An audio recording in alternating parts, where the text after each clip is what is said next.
All right, so we're looking at question 2.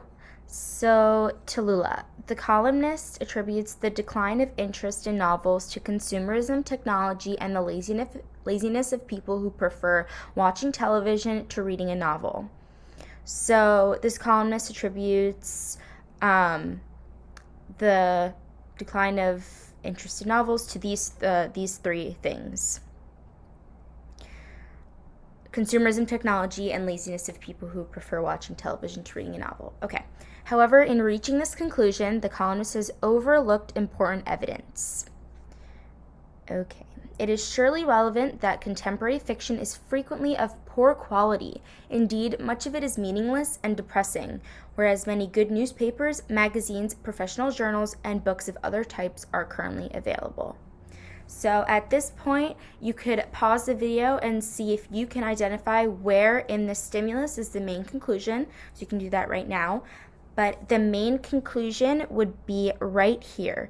In reaching this conclusion, the columnist has overlooked important evidence. So this is the main conclusion. And when it's referring to in reaching this conclusion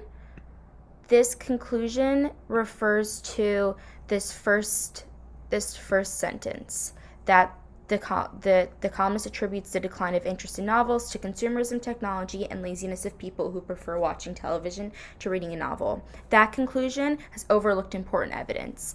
And then the rest of this is stating why that evidence has been overlooked.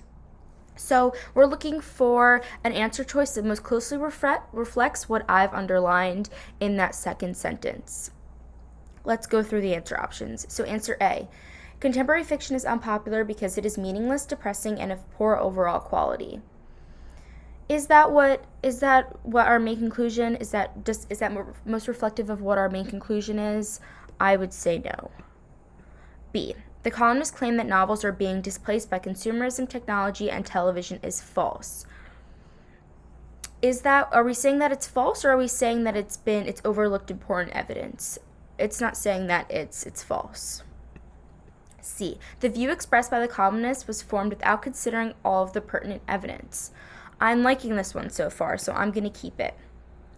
D, people read as much as they used to, but most of the works they now read are not novels. Even if this were true or anything like that, is that what that underlined statement that I underlined earlier, is that what that's saying? I would say no. E, a large number of high-quality newspapers, magazines, professional journals, and nonfiction books are currently published. That's not what that's saying either. So C is our answer, and C is our answer because our main conclusion is that in this stimulus is in reaching this conclusion, the conclusion in the first sentence, the columnist has overlooked important evidence. And C says the view expressed by the columnist, which is the first sentence, was formed without considering all of the pertinent evidence, which is exactly what is said right here, overlooked important evidence. So the key to all of these is just to find the main conclusion, properly identify that, and then select the answer choice that most closely reflects what your main conclusion is.